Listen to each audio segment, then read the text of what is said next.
రోజు రోజుకు తీవ్రమవుతున్న నీటి సమస్యతో సాగునీటికే కాదు తాగునీటికి కష్టాలు తప్పని పరిస్థితి. ఇలాంటి పరిస్థితుల్లో ప్రతి ఒక్కరూ నీటి పొదుపు చర్యలు తప్పనిసరిగా పాటించాలి. ముఖ్యంగా రైతులు ప్రస్తుత తరుణంలో నీటి పొదుపుపై దృష్టి సారించాల్సిన అవసరం ఉంది. 70% పైగా వర్షాధారమైన మన వ్యవసాయంలో అనిశ్చిత వర్షపాతం వల్ల వాన రాకడ ఎప్పుడో ఎవరికీ తెలీదు. మరి ఇలాంటి సమయంలో పడ్డ కొద్దిపాటి వానలను సద్వినియోగపరచుకోవాలంటే ఇప్పటి నుంచే నీటి సంరక్షణ చర్యలు చేపట్టాలి. దీనిలో ప్రధానమైనది నీటి కుంటల ఏర్పాటు. తొలకరికి ముందే రైతులు తమ పొలంలో నీటి కుంటల ఏర్పాటు చేయడం ద్వారా నీటిని నిల్వ చేసుకొని పంట కీలక దశల్లో వినియోగించుకోవచ్చు.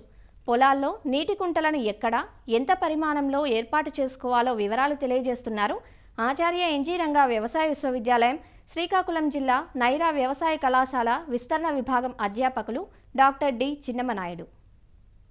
రైతులు ఒక పంటల ప్రణాళిక చేసేటప్పుడే నీటిని ముందుగా అందుబాటులో ఉందా లేదా చూసుకొని వాళ్ళ పంటల ప్రణాళిక చేసుకోవాలని చెప్పడం జరుగుతుంది. అదేవిధంగా ఇసుక గర్భనేలలు, వర్షాధార వ్యవసాయము, అదేవిధంగా ఏజెన్సీ గిరిజన ప్రాంతాలు, ఎగుడు దిగుడుగా ఉన్నటువంటి ప్రాంతాల్లో మరి నీటి తాలూకు ఆవశ్యకత ఇంకా ఎక్కువగా ఉంటుంది. ఎందుకంటే అక్కడ నీరు నిలుపుకునేటువంటి శక్తి ఉండదు. కాబట్టి ఇలాంటి పరిస్థితుల్లో ప్రత్యేకంగా వర్షాధార వ్యవసాయంలో మరి నీటి తాలూకు ఆవశ్యకతను గుర్తించి రైతులు నీటి కుంటలు అంటే ఫామ్ పాండ్స్ అంటాం, వీటిని కనుక ఏర్పాటు చేసుకుంటే మరి రైతు వ్యవసాయంలో వచ్చేటువంటి నీటి సమస్యను కొంతవరకు అధిగమించడానికి అవకాశం ఉంటుంది. మరి ఒక ఎకరాల్లో లేదంటే ఎంత స్థలంలో మన నీటి కుంటల్ని ఏర్పాటు చేసుకుంటే మరి బాగుంటుందని ఆలోచిస్తే మనం 1/10 వంతు ఒక ఎకరా ఉందంటే ఒక 10 సెంటులు నీటి కుంటని ఏర్పాటు చేసుకోవాలి. ఇసుక గర్భనేలలు, వర్షాభావ పరిస్థితులు ఎక్కువగా ఉండే ప్రాంతాల్లో అయితే మనకి ఉన్నటువంటి విస్తీర్ణంలో 1/5 వంతుని మనం నీటి కుంట ఏర్పాటుకి ప్రయత్నం చేయాలి. మరి సైజు ఇవన్నీ చూసుకుంటే మనకు 1/10 వంతులో 10 మీటర్ల పొడవు, 10 మీటర్ల వెడల్పు, 4 మీటర్ల లోతు అంటే ఇది 400 క్యూబిక్ మీటర్లు వస్తుంది. దాంట్లో మనం ఒక్కొక్క క్యూబిక్ మీటర్లో 1000 లీటర్ల వరకు నిల్వ ఉంటుంది. మరి ఆ విధంగా చూసుకుంటే 10/10 ఇంటూ 4 మీటర్ల విస్తీర్ణములు కనుక మనం నీటి కుంట కనుక తవ్వించుకుంటే మనకు 4 లక్షల లీటర్ల వరకు కూడా నిల్వ ఉంటుంది. కాబట్టి నీటి కుంట ఏర్పాటు చేసుకునేటప్పుడు రైతులు ఉన్న భూమి మొత్తంలో ఎక్కడైతే నీరు కొంచెం లోతట్టు ప్రాంతం ఎక్కడ ఉంటుందో ఆ ప్రాంతాన్ని కనుక నిర్ణయించుకొని మనం నీటి కుంట ఏర్పాటు చేసుకుంటే మన పొలం నుంచే కాకుండా వేరే పొలాల నుంచి కానీ, పక్కనున్న తోటల నుంచి కానీ, ఖాళీ బంజరు భూముల నుంచి కూడా నీరంతా వచ్చి మన పొలంలో తీసినటువంటి నీటి కుంటలో నిలువ చేసుకోవడానికి అవకాశం ఎక్కువ ఉంటుంది. సాధారణంగా తవ్వి వదిలేసిన ఫామ్ పాండ్లో నీరు త్వరగా ఇంకిపోతుంది.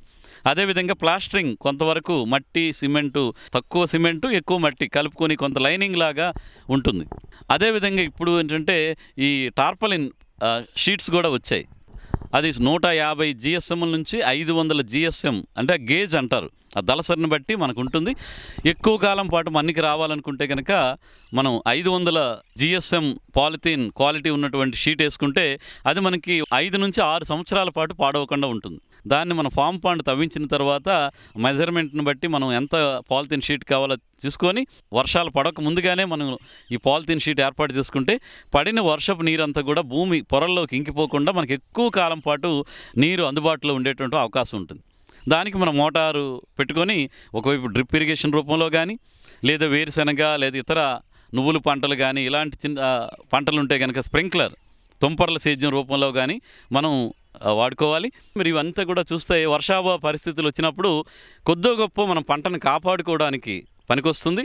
అదేవిధంగా బోర్వెల్స్ కానీ ఎక్కడ అవకాశం లేనప్పుడు ఈ నీటినే మనం కొద్దిగా పంటకు అందించుకొని పంటను కాపాడుకొని మంచి దిగుబడులు తీసుకోవడానికి కూడా అవకాశం ఉంటుంది.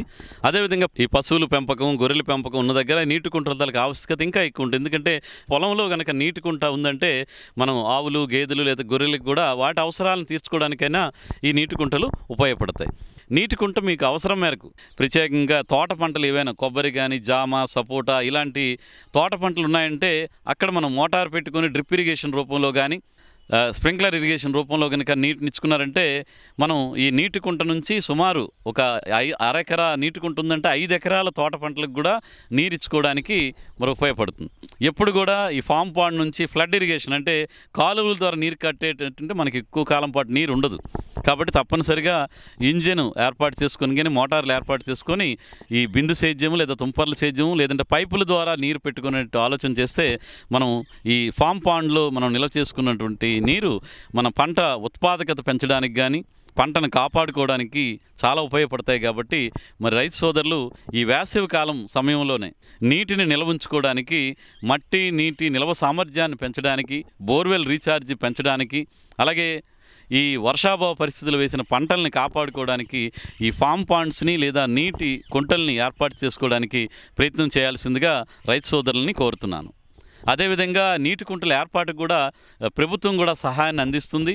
మనకి ఈ మహాత్మా గాంధీ ఉపాధి హామీ పథకం ఎన్ఆర్ఈజీఎస్ అంటారు. ఇందులో కూడా ఈ పొలాల్లో నీటి కుంటలు ఏర్పాటు చేయడానికి కూడా ఈ ఎన్ఆర్జీఎస్ పథకం ద్వారా రైతులకి సహాయాన్ని అందిస్తున్నారు. కాబట్టి రైతులు ఈ సహాయాన్ని ఉపయోగించుకొని వాళ్ళు ఎక్కడైతే నీటి కుంటలు చేయాలనుకుంటున్నారో అక్కడ తీసుకోవాలి.